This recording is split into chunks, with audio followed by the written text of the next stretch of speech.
నితీష్ కుమార్కి ఇప్పుడు అతి పెద్దదైనటువంటి సమస్య ఏంటది అంటే ఓ పక్కన లాలూ ప్రసాద్ని ప్రధానమంత్రి పదవికి ఆఫర్ చేస్తానికి నితీష్ కుమార్ని బాగా ప్రెషర్ చేసి అంటే నితీష్ కుమార్కి ఏంటి తను ప్రధాని కావాలని ఉంది యూపీఏ చైర్పర్సన్ తర్వాత తను ప్రధానమంత్రి లాలూ కొడుకు తేజస్వి యాదవ్ ముఖ్యమంత్రి అన్నటువంటి ఉద్దేశంతో తను వెళ్ళి ఎన్డీఏ నుంచి యూపీఏలో చేరారు.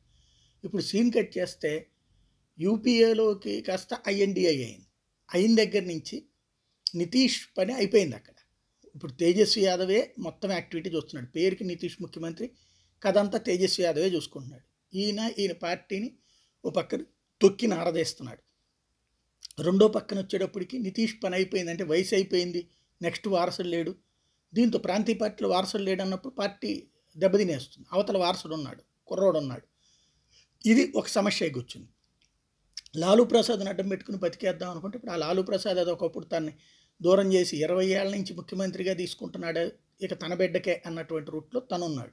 అయితే అక్కడితో ఆగట్లేదు. లాలూ ప్రసాద్ ప్రధానమంత్రి పదవి తనకు కావాలని కోరుకుంటున్నాడు. అందుకు కొత్త కథ నడుస్తుంది. ప్రధానమంత్రి పదవికి సంబంధించి మొన్న ఐఎన్డీఏ కూటమి మీటింగ్లో మల్లికార్జున ఖర్గే పేరుని ఎవరైతే మమతా బెనర్జీ ఆ తర్వాత ఆమ్ ఆద్మీ పార్టీకి సంబంధించి ఇద్దరూ ప్రకటించినటువంటి నేపథ్యంలో తన పేరు ప్రకటించలేదని లాలూ అలిగి ఫస్ట్ అయితే నితీష్ పేరు తను చెప్పాడు, కానీ అక్కడ ఆడు పట్టించుకోలేదు.